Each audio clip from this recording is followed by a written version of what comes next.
Cette fameuse demande d'ESTA, alternative au visa, et sans laquelle il n'est pas envisageable de penser prendre l'avion pour les USA. Ou aller sur le web pour l'obtenir. À quoi ressemble cette demande? Je te dis tout dans cette vidéo.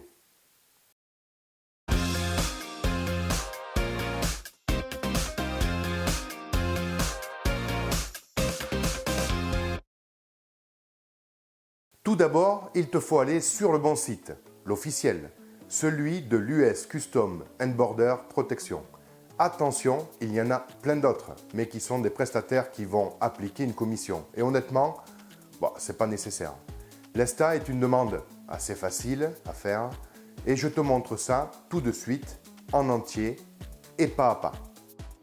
Quand vous êtes sur le bon site, d'abord vous fermez la pop-up qui s'affiche et ensuite vous changez la langue pour le transformer en français. Et ensuite vous créez une nouvelle demande et une demande individuelle. Là, ça y est, on est déjà à la première étape de la demande ESTA. C'est la première, on le voit par le rond bleu qu'il y a ici et on vous affiche une timeline avec toutes les étapes successives qu'on va devoir faire jusqu'à la dernière étape qui est évidemment de payer. Donc cette première étape, la renonciation, c'est ni plus ni moins que des textes, premiers textes qui vous expliquent que l'ESTA il est là pour faire du tourisme et pas pour faire autre chose et pas pour essayer de trouver un emploi aux États-Unis. Donc vous lisez tout ça, vous disez oui, j'ai compris.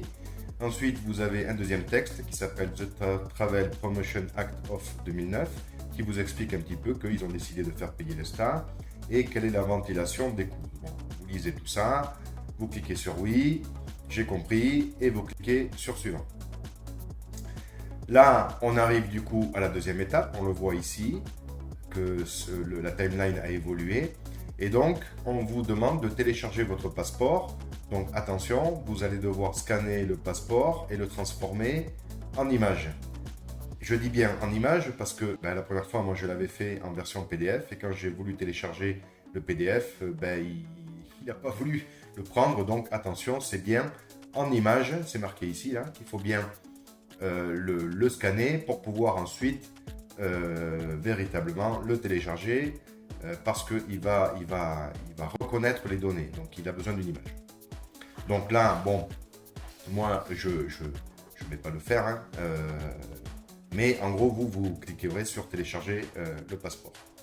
Une fois fait, vous allez vous rendre compte que il aura lu votre image et il aura déjà renseigné certains champs que l'on retrouve ici. Et il va falloir vérifier que les champs sont bien renseignés avec les bons éléments de votre passeport pour être sûr qu'il n'y ait pas de faute ou de mauvaise reconnaissance. Donc, il n'y a pratiquement rien à remplir ici. Tout est déjà pratiquement rempli, à part peut-être des dates d'expiration ou des choses comme ça. Donc, tous les champs qui ne sont pas renseignés, il faut le faire manuellement, mais ils sont pratiquement tous renseignés, donc il suffit de vérifier et voilà, tout va bien. Ensuite, on vous pose des questions. Est-ce que vous avez d'autres citoyennetés ou nationalités? Bon, nous, c'est pas le cas, donc sur ces deux questions, on a cliqué non, puisque on n'a pas d'autre nationalité ou citoyenneté que la nationalité française. Donc, on renseigne ça. Et ensuite, on a l'étape du mail. Il faut renseigner par deux fois l'adresse mail pour la confirmer. Et c'est grâce à ça qu'on va pouvoir nous envoyer le numéro de la demande. Donc c'est pour ça qu'on vous demande tout simplement votre adresse mail. Une fois que c'est renseigné et confirmé, il n'y aura plus qu'à cliquer sur suivant pour passer à la prochaine étape, tout simplement. Donc, voilà, je crois qu'on a tout dit.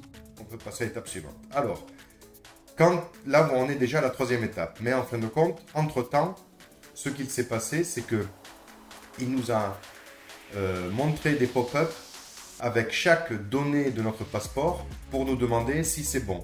Donc, à chaque fois, on clique sur suivant ou sur valider pour dire ok, ça c'est bon, ça c'est bon, ça c'est bon. Ensuite, il va vous envoyer un mail avec un code. Il faudra reprendre ce code-là pour le renseigner Et voilà. Et c'est à la fin qu'on arrive uniquement dans cette étape-là, où il vous met cette petite phrase en vert là.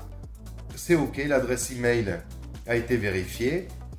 Donc pas de souci. Il sait que c'est bien vous. Il vous a fait confirmer ça par un code.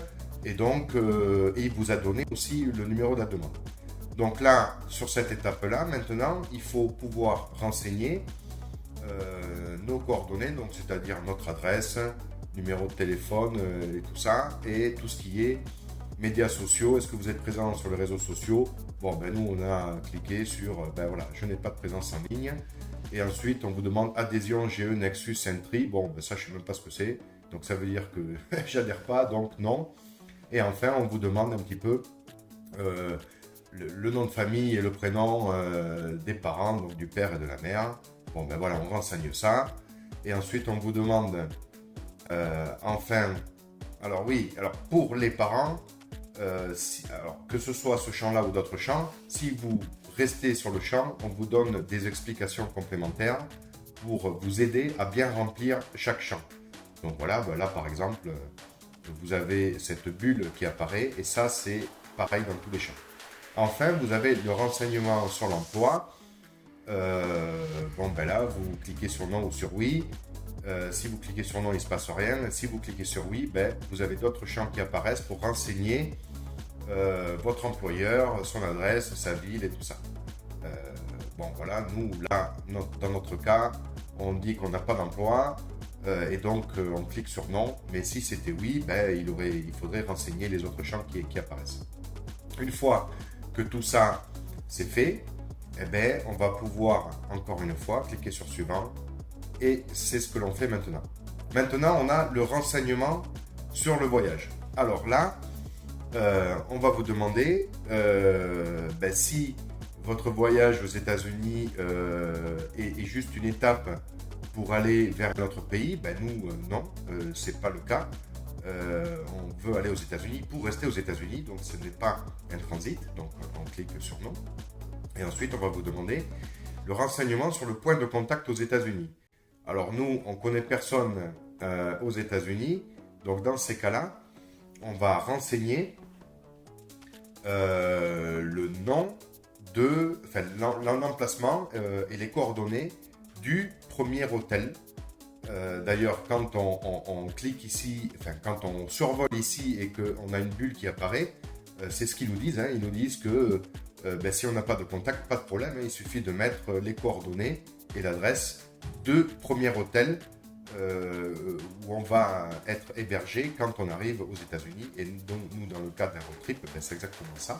Donc, on renseigne le nom de l'hôtel, l'adresse, la ville, l'État et le numéro de téléphone de l'hôtel.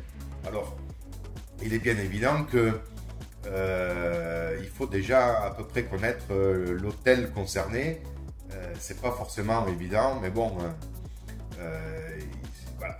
En tout cas, c'est ce qu'on vous demande de renseigner, c'est-à-dire le point de contact et donc notamment l'adresse de l'hôtel si vous n'avez pas d'autres contacts aux États-Unis. Donc ça, c'est le premier renseignement qu'il faut faire. Et ensuite, on va vous demander l'adresse où vous restez aux États-Unis est optionnelle pour remplir la demande. Voilà. Et donc, on vous demande surtout, est-ce que l'adresse pendant votre séjour aux États-Unis, elle est identique à l'adresse du point de contact? Ben, en l'occurrence, pour nous, c'est oui. Donc, on va cliquer sur oui et on va se rendre compte que toutes les données que l'on a déjà renseignées vont se dupliquer ici. Donc, en fait, vous n'avez que le contact à renseigner. Et si là, à l'adresse, vous cliquez sur oui, ben, ça va se dupliquer tout seul. Enfin, vous avez l'information sur les contacts d'urgence aux États-Unis et en dehors. Ben là, tout simplement, c'est en cas de pépin, est-ce que vous avez quelqu'un à contacter aux États-Unis ou ailleurs? Ben là, c'est pareil. Hein. Soit vous tapez quelqu'un, soit, comme c'est marqué dans la bulle, si vous ne voulez pas renseigner quelqu'un, ben, vous tapez à chaque fois unknown pour pouvoir remplir les champs qui sont obligatoires, soit par des réelles coordonnées, soit par inconnu, si vous voulez pas renseigner quelqu'un. Donc c'est ce que la bulle vous indique clairement. Donc vous renseignez tout ça d'une manière ou d'une autre. Et une fois que c'est fait, eh ben, on a terminé l'étape 4 et puis on va encore une fois, comme d'habitude, cliquer sur suivant pour pouvoir passer à l'étape suivante. L'étape suivante, c'est toutes les questions sur l'admissibilité, c'est-à-dire on vous pose des questions, vous devez y répondre. Alors, il est bien évident que quand on voit la gueule des questions, bon, on s'imagine bien que il vaut mieux cliquer non que oui. Bon, en tout cas, nous, on a bien vérifié. On n'a pas besoin de cliquer oui. Donc, bon, voilà. Alors, qu'est-ce qu'on nous... On nous demande tout ce qui est maladie physique ou mentale. Si on souffre de quelque chose et on nous met une liste non exhaustive. Bon, ben voilà. Donc, on regarde cette liste-là. Bon, nous, c'est pas notre cas. Donc, on clique sur non. Voilà. Deuxième question. Avez-vous déjà été arrêté ou condamné pour une infraction ayant provoqué des dommages matériels graves ou un dommage grave à une autre personne ou une autorité gouvernementale? Bon, ben non. Hein. On n'est pas des voyous, donc non. Ensuite, avez-vous déjà violé une loi en relation avec la possession, l'usage ou le trafic de drogue? Ben non. On ne consomme pas de stupéfiants, donc non. Avez-vous l'intention de participer ou avez-vous participé à des activités terroristes, d'espionnage, de sabotage? Ben non, hein. Avez-vous déjà commis une fraude ou avez-vous fait de fausses déclarations sur vous-même ou d'autres personnes? Ben non plus. Cherchez-vous à présent un emploi aux États-Unis? Ben non, on ne cherche pas d'emploi, nous c'est pour le tourisme. Avez-vous déjà refusé un visa américain que vous avez fait la demande à votre passeport actuel ou un ancien passeport? Bon, ben toujours non. Êtes-vous déjà resté aux États-Unis depuis longtemps? Ben non, vous n'y avez jamais été. Avez-vous voyagé ou étiez-vous présent à Cuba, Iran, Irak? Non. Voilà. Et enfin, renonciation au droit. Ben pareil, là, on vous demande de lire le texte et ensuite de certifier. Voilà, je sous-signe le demandeur certifie par la présidente que j'ai lu. Bon, voilà, hop, tout va bien. On certifie après avoir lu. Voilà, et ensuite, eh bien, on peut passer à l'étape suivante. Là, maintenant, on se retrouve avec une étape où on va revoir tout ce que l'on a mentionné. Donc, en fin de compte, vous avez les différentes étapes qui apparaissent ici au travers d'une liste déroulante. Bon, là, je vais vous montrer juste ce que je peux vous remontrer, c'est-à-dire la dernière, mais on fait pareil pour toutes les autres. Et là, quand vous déployez tout ça, vous avez un récapitulatif de ce que vous avez déjà saisi. Et là, ben, on va vous demander, en fin de compte, de regarder toutes les étapes et à chaque fois de confirmer que tout ce que vous avez renseigné est OK. Donc, à chaque fois, il va falloir afficher toutes ces étapes-là et ensuite de pouvoir dire que c'est OK. Lorsque ça c'est fait, ben vous voyez que vous verrez à chaque fois que vous aurez cliqué oui, je confirme que c'est bon. À chaque étape, vous aurez oui, c'est bon, oui, c'est bon, oui, c'est bon, oui, c'est bon. Voilà. Et une fois que ça c'est fait, que vous avez du vert partout là, et ben là maintenant, c'est que vous avez tout vérifié, vous pouvez cliquer sur suivant. Et là, on arrive à la dernière étape où vous avez un récapitulatif de ce que vous avez fait. Là, on vous explique que maintenant, on en est à l'étape du paiement. Le paiement, ça va coûter $40. Et du coup, il faut d'abord cliquer sur la petite case de la renonciation. Je comprends qu'une pétition de remboursement des frais de la part du titulaire de la carte de la banque entraînera. Bon, bref. Donc, si on fait... si on demande un remboursement, forcément, on ne pourra pas avoir la demande d'ESTA validée. Bon, ça, c'est un peu logique.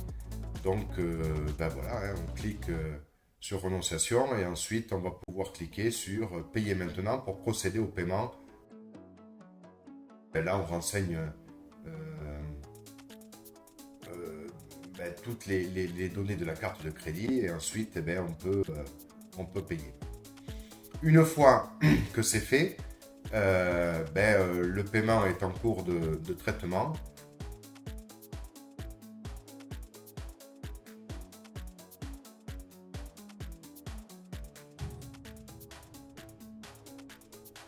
Voilà, et ensuite on arrive ici où on a un récapitulatif du paiement, et là on nous dit que l'autorisation est en attente.